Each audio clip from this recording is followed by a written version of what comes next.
നമസ്കാരം. ക്യൂ മലയാള UK ന്യൂസിലേക്ക് സ്വാഗതം. ഡൽഹിയിൽ നിന്നും UKയിലേക്ക് യാത്ര ചെയ്യവേ ദേഹാസ്വാസ്ഥ്യം. പാലാ സ്വദേശി SMS ആശുപത്രിയിൽ ചികിത്സയിൽ. ഡൽഹിയിൽ നിന്നും UKയിലേക്ക് പോകുന്നതിനിടയിൽ പാലാ സ്വദേശി വിമാനത്താവളത്തിൽ വെച്ച് പെട്ടെന്ന് രോഗബാധിതനായി. ഇദ്ദേഹത്തെ നിലവിൽ ജയ്പൂരിലെ പ്രശസ്തമായ SMS മെഡിക്കൽ കോളേജ് ആശുപത്രിയിലെ എമർജൻസി വിഭാഗത്തിൽ പ്രവേശിപ്പിച്ചിരിക്കുകയാണ്. വിമാനത്താവളത്തിൽ വെച്ച് ശാരീരിക അസ്വസ്ഥതകൾ അനുഭവപ്പെട്ടതിനെ തുടർന്ന് അധികൃതർ ഉടനടി ഇദ്ദേഹത്തെ വിദഗ്ധ പരിചരണത്തിനായി ആശുപത്രിയിലേക്ക് മാറ്റുകയായിരുന്നു. നിലവിൽ ആശങ്കപ്പെടേണ്ട യാതൊരു സാഹചര്യവുമില്ലെന്നും അദ്ദേഹത്തിൻ്റെ ആരോഗ്യനില പൂർണ്ണമായും തൃപ്തികരമാണെന്നും ആശുപത്രി അധികൃതർ അറിയിച്ചു. വിവരമറിഞ്ഞ് നാട്ടിൽ നിന്നും ഇദ്ദേഹത്തിൻ്റെ അടുത്ത ബന്ധുക്കൾ ജയ്പൂരിൽ എത്തിയിട്ടുണ്ട്. ഇപ്പോൾ വീട്ടുകാർ ഒപ്പമുണ്ടെന്നും ആവശ്യമായ എല്ലാ പരിചരണങ്ങളും നൽകി വരുന്നതായും ബന്ധുക്കൾ വ്യക്തമാക്കി. കുടിയേറ്റ നിയമ പരിഷ്കാരത്തിനെതിരെ അഞ്ജല റെയ്നർ. UKയിലെ കെയർ ജീവനക്കാർക്ക് പ്രതീക്ഷയായി വെസ്റ്റ്മിൻസ്റ്റർ റാലി. UKയിലെ വിദേശികളായ കെയർ ജീവനക്കാരുടെ സ്ഥിര താമസ കാലാവധി 5 വർഷത്തിൽ നിന്നും 15 വർഷമായി ഉയർത്താനുള്ള സർക്കാർ നീക്കത്തിനെതിരെ പ്രതിഷേധം ശക്തമാകുന്നു. ലണ്ടനിൽ യൂണിസൺ സംഘടിപ്പിച്ച വൻ സമര റാലിയിൽ പങ്കെടുത്ത മുൻ ഉപപ്രധാനമന്ത്രി ആഞ്ചല റെയ്നർ സർക്കാരിൻ്റെ പുതിയ കുടിയേറ്റ നയം തെറ്റായ വഴിയിലാണെന്ന് കടുത്ത ഭാഷയിൽ വിമർശിച്ചു. മുൻകാല പ്രാബല്യത്തോടെ നിയമങ്ങൾ മാറ്റുന്നത് തികച്ചും അൺബ്രിട്ടീഷ് ആയ നടപടിയാണെന്നും കോവിഡ് കാലത്ത് രാജ്യത്തെ കാത്തു സംരക്ഷിച്ചവരോടുള്ള വഞ്ചനയാണെന്നും അവർ വ്യക്തമാക്കി. ആഫ്രിക്കൻ വംശജർ ഉൾപ്പെടെ നൂറുകണക്കിന് അന്താരാഷ്ട്ര ജീവനക്കാർ പങ്കെടുത്ത റാലിയിൽ മലയാളികളുടെ സാന്നിധ്യം കുറവായിരുന്നത് പ്രവാസികൾക്കിടയിൽ ചർച്ചയായിട്ടുണ്ട്. അതിർത്തി നിയന്ത്രണവും നിയമവും പാലിച്ച് ജോലി ചെയ്യുന്നവരുടെ അവകാശങ്ങൾ കവരുന്നതും രണ്ടായി കാണണമെന്ന് ആവശ്യപ്പെടുന്ന ഏഞ്ചല റെയ്നർ ഇപ്പോൾ കുടിയേറ്റക്കാരുടെ അവസാന പ്രതീക്ഷയാണ്. ഡാർവിൻ തോമസ് എന്ന മലയാളി യുവാവ് ആരംഭിച്ച ഓൺലൈൻ ഹർജിക്ക് പിന്നാലെ 50-ലധികം MPമാർ ഈ നിയമമാറ്റത്തെ എതിർക്കാൻ രംഗത്തെത്തിയിട്ടുണ്ട്. ലേബർ പാർട്ടിയിൽ വലിയ സ്വാധീനമുള്ള ആഞ്ചലയുടെ ശക്തമായ ഇടപെടൽ മൂലം കുടിയേറ്റ നിയമത്തിൽ സർക്കാർ ഒടുവിൽ പിന്നോട്ടു പോകുമെന്ന വലിയ പ്രതീക്ഷയിലാണ് മലയാളി കെയറർമാർ ഉൾപ്പെടെയുള്ള പ്രവാസി സമൂഹം. ലണ്ടനിലെ കെയർ ജീവനക്കാരിൽ പകുതിയിലധികം പേരും ജോലിസ്ഥലങ്ങളിൽ കടുത്ത ആക്രമണങ്ങൾക്ക് ഇരയാകുന്നതായി സർവേ. UKയിലെ കെയർ ജീവനക്കാരിൽ പകുതിയിലധികം പേരും കഴിഞ്ഞ 3 വർഷത്തിനിടയിൽ ജോലിസ്ഥലങ്ങളിൽ വെച്ച് കടുത്ത ശാരീരിക വാക്കാലുള്ള അതിക്രമങ്ങൾക്ക് ഇരയായിട്ടുണ്ടെന്ന് GMB യൂണിയൻ നടത്തിയ പുതിയ സർവേ വ്യക്തമാക്കുന്നു. മെയ് ജൂൺ മാസങ്ങളിലായി 1600-ലധികം കെയർ ജീവനക്കാരിൽ നടത്തിയ സർവേയിൽ ഞെട്ടിക്കുന്ന വിവരങ്ങൾ ബ്ലാക്ക്പൂളിൽ നടന്ന വാർഷിക കോൺഫറൻസിലാണ് ചർച്ച ചെയ്തത്. രോഗികളിൽ നിന്നും അവരുടെ കുടുംബാംഗങ്ങളിൽ നിന്നും ജീവനക്കാർക്ക് ക്രൂരമായ മർദ്ദനമേൽക്കേണ്ടി വരുന്നുണ്ട്. തലകൊണ്ട് ഇടിക്കുക, ശ്വാസം മുട്ടിക്കാൻ നോക്കുക, പഞ്ച് ചെയ്യുക, ചവിട്ടുക എന്നിവയ്ക്ക് പുറമെ അസ്ഥികൾ ഒടിയുന്ന അവസ്ഥ വരെ ഉണ്ടായിട്ടുണ്ട്. സിമ്മർ ഫ്രെയിംസ്, വാക്കിംഗ് സ്റ്റിക്കുകൾ, ഷൂസുകൾ, ചൂലുകൾ, റേസറുകൾ എന്നിവ ഉപയോഗിച്ചുള്ള ആക്രമണങ്ങളും തിളച്ച വെള്ളം ശരീരത്തിലേക്ക് ഒഴിക്കുന്ന സംഭവങ്ങളും റിപ്പോർട്ട് ചെയ്യപ്പെട്ടിട്ടുണ്ട്. ഇതിൽ ഭൂരിഭാഗം അതിക്രമങ്ങളും വംശീയ അധിക്ഷേപത്തോടെയാണ് നടക്കുന്നതെന്നും ഇത് വരുന്നത് രോഗികളെക്കാൾ കൂടുതൽ അവരുടെ ബന്ധുക്കളിൽ നിന്നാണെന്നും ഞെട്ടിക്കുന്ന വസ്തുതയാണ്. കുറഞ്ഞ ശമ്പളത്തിലും കഠിനാധ്വാനം ചെയ്യുന്ന ജീവനക്കാരുടെ സുരക്ഷ ഉറപ്പാക്കാൻ തൊഴിലുടമകൾ കർശന നടപടി സ്വീകരിക്കണമെന്ന് GMB ഭാരവാഹികൾ ആവശ്യപ്പെട്ടു. ലണ്ടനിലെ സൂപ്പർമാർക്കറ്റിൽ ജീവനക്കാരെ ക്രൂരമായി മർദ്ദിച്ച് കൊള്ളസംഘം. ദൃശ്യങ്ങൾ പുറത്ത്.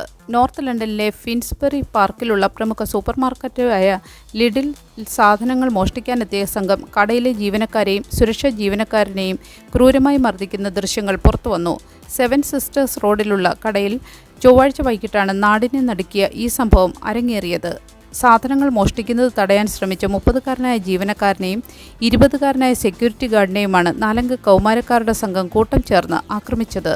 സെക്യൂരിറ്റി ഗാർഡിനെ കടയ്ക്ക് വെളിയിൽ വെച്ച് വളഞ്ഞിട്ട് തല്ലുന്നതും കുപ്പികളെറിഞ്ഞ് പരിക്കേൽപ്പിക്കുന്നതും ഇൻസ്റ്റാഗ്രാമിൽ പ്രചരിച്ച ദൃശ്യങ്ങളിൽ വ്യക്തമാണ്. മെട്രോപൊളിറ്റൻ പോലീസ് ഉദ്യോഗസ്ഥരും ലണ്ടൻ ആംബുലൻസ് സർവീസും സംഭവസ്ഥലത്തെത്തി പരിക്കേറ്റ ജീവനക്കാർക്ക് പ്രാഥമിക ചികിത്സ നൽകി. പ്രതികൾ പോലീസ് എത്തുന്നതിന് മുൻപ് തന്നെ ഓടി രക്ഷപ്പെട്ടിരുന്നു. ലണ്ടൻ നഗരത്തിൽ കഴിഞ്ഞ 5 വർഷത്തിനിടയിൽ ഷോപ്പ് ലിഫ്റ്റിംഗ് 3 ഇരട്ടിയായി വർദ്ധിച്ചതായി കണക്കുകൾ വ്യക്തമാക്കുന്നു. പ്രതികളെ തിരിച്ചറിയുന്നതിനായുള്ള അന്വേഷണം ഊർജിതമായി പുരോഗമിക്കുകയാണെന്നും ഇതുവരെ ആരെയും അറസ്റ്റ് ചെയ്തിട്ടില്ലെന്നും പോലീസ് വക്താവ് അറിയിച്ചു. വടക്കൻ അയർലൻഡിൽ കുടിയേറ്റ വിരുദ്ധ പ്രതിഷേധം ശക്തം. കലാപകാരികൾക്ക് നേരെ വാട്ടർ ക്യാനൻ പ്രയോഗിച്ച് പോലീസ്. വടക്കൻ അയർലൻഡിൽ കുടിയേറ്റ വിരുദ്ധ പ്രതിഷേധങ്ങളെ തുടർന്നുണ്ടായ സംഘർഷം അടിച്ചമർത്താൻ പോലീസ് വാട്ടർ ക്യാനൻ പ്രയോഗിച്ചു. ബെൽഫാസ്റ്റിന് വടക്കുള്ള ന്യൂടൗൺ ആബിയിലെ സാന്റിക്കനോസ് റൗണ്ടബോട്ടിന് സമീപം ട്രക്ക് കത്തിക്കുകയും പോലീസിന് നേരെ കല്ലും പെട്രോൾ ബോംബും എറിയുകയും ചെയ്ത 300ഓളം വരുന്ന അക്രമകാരികളുടെ ജനക്കൂട്ടത്തെ പിരിച്ചുവിടാനാണ് പോലീസ് ശക്തമായ നടപടി സ്വീകരിച്ചത്. ഡെറി, കോളറൈൻ എന്നീ നഗരങ്ങളിലും അസ്വസ്ഥതകൾ റിപ്പോർട്ട് ചെയ്തിട്ടുണ്ട്. വടക്കൻ ബെൽഫാസ്റ്റിൽ കഴിഞ്ഞ ദിവസം സ്റ്റീഫൻ ഒഗിൽവി എന്ന വ്യക്തിക്ക് നേരെയുണ്ടായ കത്തിക്കുത്തിന് പിന്നാലെയാണ് വിദേശ വിദ്വേഷത്തോടെയുള്ള ആക്രമങ്ങൾ പൊട്ടിപ്പുറപ്പെട്ടത്. കുറ്റകൃത്യത്തിന് പിന്നിൽ അഭയാർത്ഥിയാണെന്ന തരത്തിൽ സോഷ്യൽ മീഡിയയിൽ പ്രചരിച്ച വ്യാജ വാർത്തകളാണ് അക്രമത്തിന് കാരണമായത്. എന്നാൽ തൻ്റെ കുടുംബത്തിൻ്റെ ആരോഗ്യനില തൃപ്തികരമാണെന്നും വ്യാജ വാർത്തകൾ പ്രചരിപ്പിച്ച് ജനങ്ങൾ അക്രമം അഴിച്ചുവിടുന്നത് തങ്ങൾ പിന്തുണയ്ക്കില്ലെന്നും ഇരയുടെ കുടുംബം വ്യക്തമാക്കി. മുഖംമൂടി ധരിച്ചെത്തിയ കലാപകാരികൾ കുടിയേറ്റക്കാർ താമസിക്കുന്ന ഹോട്ടൽ ആക്രമിക്കാൻ പദ്ധതിയിട്ടിരുന്നതായി പോലീസ് പറഞ്ഞു. സംഭവത്തിൽ കല്ലേറേറ്റ് ഒരു പോലീസുകാരനും വഴിയാത്രക്കാരനും പരിക്കേറ്റു. കുറ്റവാളിയായ ഹാദി അലോദിത് എന്നയാളെ പോലീസ് ഇതിനകം വധശ്രമത്തിന് അറസ്റ്റ് ചെയ്തിട്ടുണ്ട്. ലണ്ടനിൽ വാടക കുതിച്ചുയരുന്നു. ശരാശരി പ്രതിമാസ വാടക 2200 പൗണ്ട് കടന്നതായി റിപ്പോർട്ട്. യുകെയിലെ മറ്റ് പ്രദേശങ്ങളിൽ വാടക നിരക്കുകളിൽ കുറവുണ്ടാകുമ്പോഴും തലസ്ഥാന നഗരിയായ ലണ്ടനിൽ വീടുകൾക്കായുള്ള ആവശ്യക്കാരും വാടക നിരക്കും കുതിച്ചുയരുന്നു. പ്രമുഖ പ്രോപ്പർട്ടി വെബ്സൈറ്റായ സൂപ്ലെ പുറത്തുവിട്ട ഏറ്റവും പുതിയ കണക്കുകൾ പ്രകാരം ലണ്ടനിലെ ശരാശരി പ്രതിമാസ വാടക 2.2% വർദ്ധിച്ച് 2206 പൗണ്ടായി ഉയർന്നു. മെയ് 1 മുതൽ ലണ്ടനിൽ പുതിയ റെന്റേഴ്സ് റൈറ്റ്സ് ആക്ട് നിലവിൽ വന്നതിന് പിന്നാലെയാണ് വീടുകൾക്കായുള്ള നെട്ടോട്ടം രൂക്ഷമായത്. ലണ്ടനിലെ ബ്രോംലിയിലാണ് ഏറ്റവും ഉയർന്ന വാർഷിക വർധനവ് രേഖപ്പെടുത്തിയത്. ഇവിടെ വാടക 1705 പൗണ്ടായി. റിച്ച്മണ്ട് അപ്പൺ തേംസിൽ 2228 പൗണ്ടായും ഇസ്ലിംഗ്ടണിൽ 2537 പൗണ്ടായും വാടക ഉയർന്നു. കെൻസിംഗ്ടൺ ആൻഡ് ചെൽസി ബറോയിലാണ് ലണ്ടനിലെ ഏറ്റവും ഉയർന്ന ശരാശരി വാടകയുള്ളത്. ബാങ്ക് പലിശ നിരക്കുകൾ ഉയർന്നതുമൂലം ആദ്യമായി സ്വന്തം വീട് വാങ്ങാൻ പദ്ധതിയിട്ടിരുന്നവർ ആ തീരുമാനം മാറ്റിവെച്ച് ദീർഘകാലത്തേക്ക് വാടക വീടുകളിൽ തന്നെ തുടരുന്നതാണ് ഈ പ്രതിസന്ധിക്ക് കാരണം. ഡൊണാൾഡ് ട്രംപിൻ്റെ ഇറാൻ യുദ്ധം മൂലമുണ്ടായ ആഗോള സാമ്പത്തിക പ്രതിസന്ധിയും പലിശ നിരക്കുകൾ ഉയരാൻ കാരണമായിട്ടുണ്ട്. നഗരത്തിലെ ഭവന നിർമ്മാണ മേഖലയിലുണ്ടായ ഇടിവ് പരിഹരിക്കാൻ മേയർ സാദിഖ് ഖാനും ലേബർ ഗവൺമെൻറ്റും അടിയന്തര നടപടികൾ ആരംഭിച്ചിട്ടുണ്ട്. നോട്ടിംഗ്ഹാം സർവകലാശാലയിൽ വൻ സൈബർ ആക്രമണം. വിദ്യാർത്ഥികളുടെയും മുൻ വിദ്യാർത്ഥികളുടെയും വിവരങ്ങൾ ചോർന്നു. യുകെയിലെ പ്രമുഖ റിസൾട്ട്സ് ഗ്രൂപ്പ് സ്ഥാപനമായ നോട്ടിംഗ്ഹാം സർവകലാശാലയുടെ കമ്പ്യൂട്ടർ ശൃംഖലയിൽ അന്താരാഷ്ട്ര സൈബർ ക്രിമിനൽ സംഘം വൻ ഹാക്കിംഗ് നടത്തി. സർവകലാശാലയുടെ സ്റ്റുഡൻറ് റെക്കോർഡ് സിസ്റ്റത്തിൽ സൂക്ഷിച്ചിരുന്ന വിദ്യാർത്ഥികളുടെയും മുൻ വിദ്യാർത്ഥികളുടെയും വ്യക്തിഗത വിവരങ്ങൾ ഹാക്കർമാർ ചോർത്തിയതായി അധികൃതർ സ്ഥിരീകരിച്ചു. വിദ്യാർത്ഥികളുടെ കോൺടാക്റ്റ് വിവരങ്ങൾ, കോഴ്സ് സംബന്ധമായ വിവരങ്ങൾ എന്നിവയ്ക്ക് പുറമെ ബാങ്ക് അക്കൗണ്ട് ഉൾപ്പെടെയുള്ള അതീവ രഹസ്യ സ്വഭാവമുള്ള സാമ്പത്തിക വിവരങ്ങളും ചോർന്നതായാണ് റിപ്പോർട്ട്.